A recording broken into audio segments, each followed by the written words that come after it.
നിങ്ങളുടെ കൺസെപ്റ്റ് എല്ലാം കൊള്ളാം. ഒരു ബാരൻ ലാൻഡ് ഫോറസ്റ്റ് ആക്കുന്നു, ഫോറസ്റ്റ് ബാത്തിങ് അനുയോജ്യമാക്കുന്നു, zero air pollution area provide ചെയ്യുന്നു, പിന്നെ വേറെ ഒരുപാട് ഗുണങ്ങൾ അല്ലെ.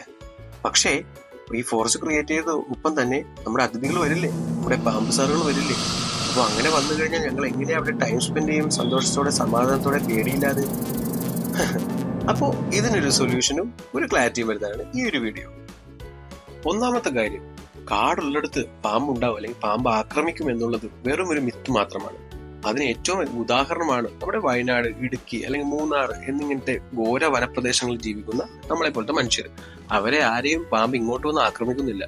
സാധാരണ ആനകൾ വരാറുണ്ട്, പന്നികൾ വരാറുണ്ട്, എന്തിനു വേറെ പറയുന്നു, തെരുവുപട്ടികൾ പോലും ഇങ്ങോട്ട് വന്ന് നമ്മളെ ആക്രമിക്കാറുണ്ട്. അത്രയും പോലും ആക്രമണ സ്വഭാവം ഇല്ലാത്തൊരു ജീവിയാണ് പാമ്പുകൾ. കാരണം അവർക്ക് മനുഷ്യ സാന്നിധ്യം ഒട്ടും ഇഷ്ടമല്ല, മനുഷ്യരെ പേടിയാണ് അവർക്ക്.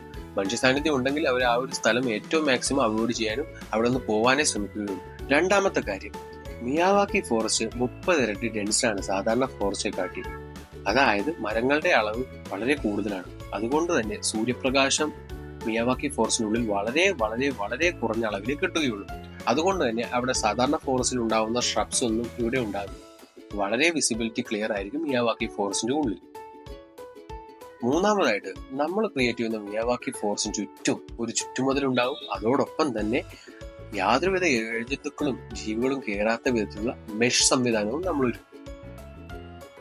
നാലാമത്, നമ്മൾ നടക്കുന്ന ആ ഒരു പാത, ഫോറസ്റ്റ് പാത്തിന് വേണ്ടി നമ്മൾ ടൈം സ്പെൻഡ് ചെയ്യുമ്പോൾ ഫോറസ്റ്റിനുള്ളിൽ ആ ഒരു പാതകളെല്ലാം നമ്മൾ ബ്രിക്സ് വെച്ചിട്ട് അറേഞ്ച് ചെയ്യും. ഓക്കെ, മണ്ണിലൂടെ ആയിരിക്കില്ല നിങ്ങൾ നടക്കുന്നത്. അഞ്ചാമതായിട്ട്, ഒരു സ്പീക്കർ സംവിധാനവും ഉണ്ടാകും.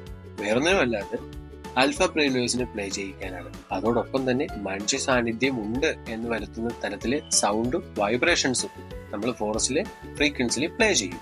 ആറാമതായിട്ട്, വളരെ ക്ലാരിറ്റി ഉള്ള, ഏത് സമയവും പകല് പോലെ വ്യക്തമാവുന്ന LED ലൈറ്റ്സ് ഇൻസ്റ്റാളേഷൻ മിയാവാക്കി ഫോറസ്റ്റിന്റെ ഉള്ളിൽ ഉണ്ടാവും. ഏഴാമതായിട്ട്, 6 മാസം കൂടുമ്പോൾ റിലാക്സ് ഫോറസ്റ്റ് ടീമിന്റെ ഒരു വിസിറ്റ് മിയാവാക്കി ഫോറസ്റ്റിൽ ഉണ്ടാകും. അപ്പോൾ എന്തെങ്കിലും ഒരു പാമ്പ് സാന്നിധ്യമോ അല്ലെങ്കിൽ അങ്ങനെ ഒരു ത്രെട്ടോ അവിടെ ഉണ്ടെങ്കിൽ അത് സോൾവ് ചെയ്യാനും അവനെ ഞങ്ങൾ അത് കൊണ്ടുപോകും. അല്ലെങ്കിൽ നിങ്ങൾ എപ്പോഴെങ്കിലും കാണുകയാണ് ഒരു പാമ്പ് എൻട്രി ചെയ്യുന്നത്, അപ്പൊ തന്നെ നിങ്ങൾക്ക് വിളിക്കാം. 24 മണിക്കൂറിനുള്ളിൽ ഞങ്ങളുടെ ടീം അവിടെ വിസിറ്റ് ചെയ്യും, അവനെ അങ്ങ് പിക്ക് ചെയ്യും. അപ്പോൾ നിങ്ങളൊന്ന് ആലോചിച്ച് നോക്കൂ, ഇത്രയും 7 സേഫ്റ്റി പ്രിക്കോഷൻസ് ഞങ്ങൾ തരുന്നുണ്ട്. പാമ്പ് വരില്ല എന്നുള്ള ഒരു തിയററ്റിക്കലി ഉള്ള ഒരു ലോജിക് ആയിട്ടുള്ള ഒരു എക്സ്പ്ലനേഷൻ ഞങ്ങൾ തരുന്നുണ്ട്. അപ്പോൾ ഇനി പാമ്പുണ്ടാവും, പാമ്പിന്റെ പേടിയുണ്ട് എന്നൊന്നും പറയില്ലല്ലോ അല്ലേ? എന്നിട്ടും ആ ഒരു സംശയം മാറിയില്ലെങ്കിൽ, ഒരു ക്ലാരിഫിക്കേഷൻ കിട്ടില്ലെങ്കിൽ, ഞാൻ വേറൊരു ഉദാഹരണം പറയാം.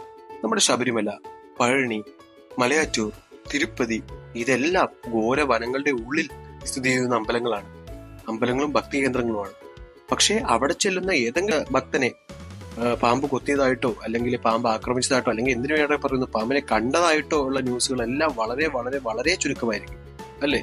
കാരണം വേറൊന്നുമല്ല, അവിടെ മനുഷ്യ സാന്നിധ്യം ഉണ്ടായി വരുമ്പോൾ അവർ ഉൾവലിയും. പാമ്പുകൾ ഉടനെ ആ സ്ഥലത്ത് നിന്ന് ഓടി രക്ഷപ്പെടും. അതാണ് അവരുടെ ക്യാരക്ടർ. പിന്നെ നമ്മൾ ഒരുപാട് വാർത്തകൾ കേൾക്കാറുണ്ട്. പട്ടണത്തിലെ വില്ലയിൽ പാമ്പിനെ കണ്ടു, ഫ്ളാറ്റിൽ പാമ്പിനെ കണ്ടു, അല്ലെങ്കിൽ വീടിന്റെ അടുക്കളയിൽ പാമ്പിനെ കണ്ടു. ഇവരെല്ലാം അങ്ങോട്ട് എത്തിച്ചേരുന്നത് അവരുടെ ഭക്ഷണത്തിന് വേണ്ടിയിട്ടാണ്. നമ്മളെല്ലാ കുറ്റിക്കാടുകളും എല്ലാം വെട്ടി കളയുമ്പോൾ അവർക്ക് ഇരിക്കാൻ സ്ഥലമില്ല. അവർക്ക് ഭക്ഷണം വേണം, എലിയെ വേണം, തവളയെ വേണം. അപ്പോൾ അത് തേടിയാണ് അവർ നമ്മുടെ വീട്ടിലേക്ക് പോലും വരുന്നത്. അല്ലാതെ അവര് ഒരിക്കലും നമ്മളെ ആക്രമിക്കാൻ വരുന്നവരല്ല. അതുപോലും ഈ ഫോറസ്റ്റിൽ ഫെൻസിങ് ഉള്ളത് കൊണ്ട് അതും സാധിക്കില്ല. അവർക്കൊരു നോ എൻട്രി ബോർഡാണ് നമ്മുടെ ഫോറസ്റ്റിൽ, മിയാവാക്കി ഫോറസ്റ്റിൽ പാമ്പുകൾക്കെതിരെയായിട്ട് വെച്ചിരിക്കുന്നത്. ഇപ്പോൾ 100ൽ 98% പേർക്കും മനസ്സിലായിട്ടുണ്ടാവും പാമ്പിന്റെ ശല്യം മിയാവാക്കി ഫോറസ്റ്റിനെ അലട്ടുകയില്ലെന്ന്. ബാക്കി 2% ആൾക്കാരോട് നമ്മളൊരു വോൾവോ പ്രീമിയം കാർ മേടിക്കുന്നു. അത് നമുക്ക് എല്ലാവിധ സുഖവും സൗകര്യങ്ങളും പ്രൗഢിയും നൽകും. പക്ഷേ അത് ആക്സിഡന്റ് ആയിക്കഴിഞ്ഞാൽ മരണം ഉണ്ടാകുമല്ലോ അല്ലെങ്കിൽ ഹാൻഡിക്യാപ്ഡ് ആകുമല്ലോ എന്നോർത്ത് ടെൻഷൻ അടിച്ച് അത് മേടിക്കാതിരിക്കുകയോ അല്ലെങ്കിൽ അതിൽ പോവാതിരിക്കുകയോ ചെയ്യുന്നതിൽ എന്താണ് അർത്ഥം? ഇതാണ് ഏറ്റവും ലളിതമായിട്ടുള്ള ഒരു ഉദാഹരണം. Thank you.